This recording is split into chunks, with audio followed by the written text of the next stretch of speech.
balik. Baru betul. Selamat kembali ke Layar Maya bersama aku, reviewer korang dari Wakanda. NANI? Omae wa... Delete that footage. Filem ni diarahkan oleh Faisal Ishak dan diinspirasikan oleh kisah hidup Allahyarham Datuk Myo, seorang tokoh silat. Dari hidup dia kat Taiping, dia berhijrah ke Singapura, sampailah Singapura diserang oleh tentera Jepun. Aku risau nak tengok filem ni sebenarnya tau.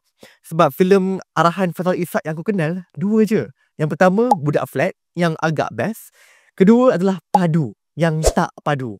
Tapi poster dia guys, Beto Kushairi pegang pedang macam King Arthur. Kerap mana je filem Melayu yang akan buat filem lawan pedang. So ni rare. So aku kena tengok.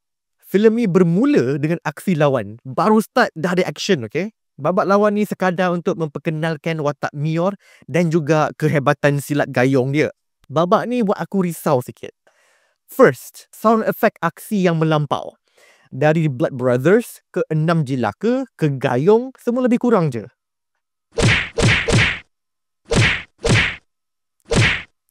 Faham lah kan? So aku dah penat dah sama pasal ni. So second, Myo dan lawan dia time intro ni, diorang sembang macam itik dan ayam. Jauh mentek tak wah. Memukul lawan yang sudah tidak berdaya. Masing-masing tak faham apa yang lagi seorang tu cakap, tapi diorang masih bercakap. So first impressions aku pasal filem ni not so good. Tapi babak seterusnya yang Myor nak berhijrah pergi Singapura, aku perhati setting filem ni, pemakaian diorang, pertuturan diorang, pilihan B-roll, pilihan lagu latar belakang. Slowly kerisauan aku semua pudar, fade away. Semua komponen yang aku baru sebut tadi mix so well untuk menciptakan satu dunia, satu setting yang sangat authentic, yang sangat asli. Antara benda yang paling charming pasal filem ni adalah dialog dia, yang sangat puitis in a way yang tak awkward. Dia sekadar highlight betapa indahnya bahasa Melayu ni.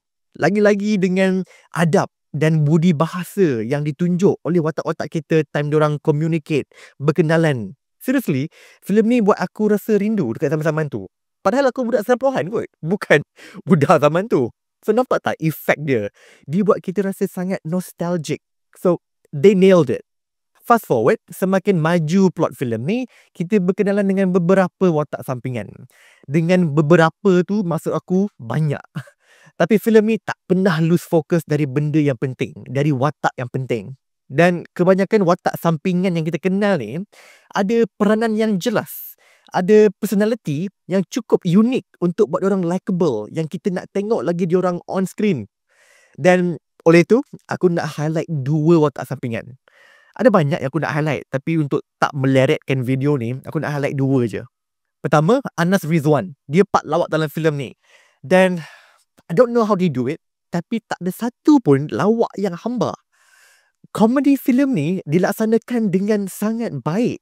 Komedi dia sangat matang. Tambah pula dengan lakonan si Anas ni, sejujurnya bagi akulah, komedi filem ni is perfect. Lawak dia tu tak adalah yang yang tepuk peha semua kan. Tapi semua lawak dia kena. Semua lawak dia akan buat at least setengah panggung aku tu gelak. Cuma aku curious kan, ada beberapa babak yang aku tak tahu disengajakan ke tak komedi dia tu. Contohnya kan, ada satu part ni, ada stand off Myo dengan orang Jepun kan. Sangat serius, sangat tense. Tiba-tiba ada budak lari across the screen, jerit, "Part 1!" Dan the whole panggung wayang bagi macam lawak yang confused, macam putus semua gelak. So, kalau tak disengajakan, that's hilarious. Sangat random. Sangat lawak. Watak sampingan kedua pula adalah Mat yang dilakonkan oleh Shafi Naswib. Watak Mat ni, dia tak outstanding langsung. Tapi Shafi Naswib, dia menjiwakan satu watak yang bagaikan sauh kepada watak Myo. Hoi, sauh. Kau nampak tak? Aku boleh lepas tengok Gayung sekali, dah improve dah BM aku. Di mana Nabila Huda melakonkan watak isteri Myo iaitu Cik Nom yang merupakan driver semangat Myo. Watak Mat ni adalah pelengkap Myo. Dia tak diberi apa-apa babak yang gempak, yang epic. Tapi peranan dia impact dia dekat cerita ni, dekat Mio, sangat nipis, sangat halus. Tapi pada masa yang sama, sangat penting.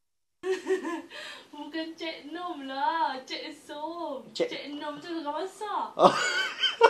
Hai semua, Assalamualaikum. Adalah beberapa watak sampingan macam kuncu-kuncu Yayan Nuruhian yang tak diberi perkembangan yang cukup.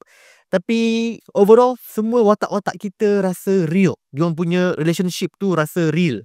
Oh ya, Yayan Nuruhian akhirnya diberikan watak yang ada personality dan dialog yang menarik. Bukan sekadar watak untuk belasah orang lain je.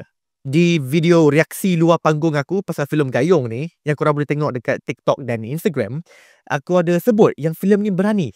Pengarah dan penulis filem ni, diorang tak takut untuk bagi momen yang sepi, yang santai dekat otak-otak kita untuk diorang berkenalan, bercakap, duduk sama-sama, just bond.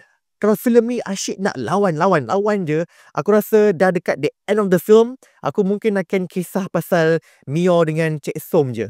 Itu pun kalau lah aku kisah. Sembang pasal lawan, aksi filem ni not bad. Ada satu fight scene yang sangat kreatif yang melibatkan kegelapan, no spoilers. Tapi fight scene yang lain semua kebanyakannya besha-besha je. Terlalu banyak jump cuts dan ada beberapa babak yang terlalu jelas yang tumbukan tendangan seseorang tu tak land dekat badan lawan dia. Tapi yang luar biasa adalah Beto Kushairi.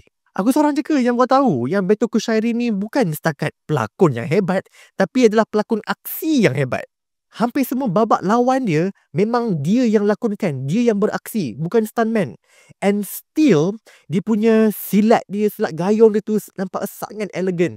Cuma yang aku rasa agak a missed opportunity adalah pedang dia, pedang King Arthur tu. Aku tahulah tu ikon silat gayung. Koreografi lawan pedang tu dah cantik dah. Cuma pedang tu tak ada makna, tak ada meaning. Kalau cerita ni bagi tahu kita yang pedang ni diturunkan oleh bapa Mio atau Tok Guru Mio, then akan lagi meaningful, lagi impactful bila saat Mio terpaksa guna pedang dia. Benda last yang aku nak sembang pasal filem ni adalah pacing dia. Walaupun aku sangat memuji dan aku sangat impress dengan penulisan filem ni, dengan story filem ni, tapi pacing dia terlalu slow. Bukan bosan, slow. Hanya dekat 30 minit terakhir filem ni, baru ada benda signifikan yang berlaku. Baru ada konflik besar yang berlaku dalam bentuk tentera Jepun serang Singapura. Serangan Jepun tu pun tak ada build up. Tiba-tiba je Jepun datang, huru-hara, Jepun lawan Mio, filem habis. Dan dekat part awal filem ni, yang Mio lawan orang Thailand tu, tak ada follow up. Konflik dengan British, tak ada follow up. Konflik dengan orang Kungfu, tak ada follow up. Entah-entah Jepun datang serang. Dia macam aku tengok Ip Man 1, 2, 3 all in one movie.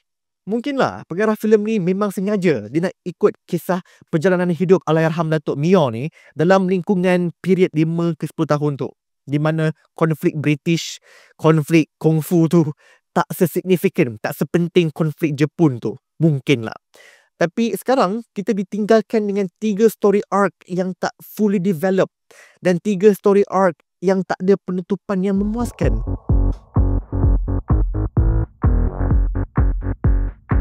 Seperti pepatah Mat Saleh, this film is a breath of fresh air. Walaupun dengan kekurangan dia, filem ni bagi aku apa yang filem lokal lain tak bagi aku. 6 Jelaka ke, Blood Brothers ke, iaitu good writing, good dialogue. Dan aku harap sangat korang tengok filem ni. Give this film a chance. Kalau korang tengah decide nak tengok Blood Brothers ke nak tengok Gayung. Well, apa kutipan Blood Brothers sekarang? 70 juta. 70 juta. Confirm ada sequel. So, tengoklah Gayung. So, rating layan-layan untuk Gayung adalah B+. Boleh sangat. Okay.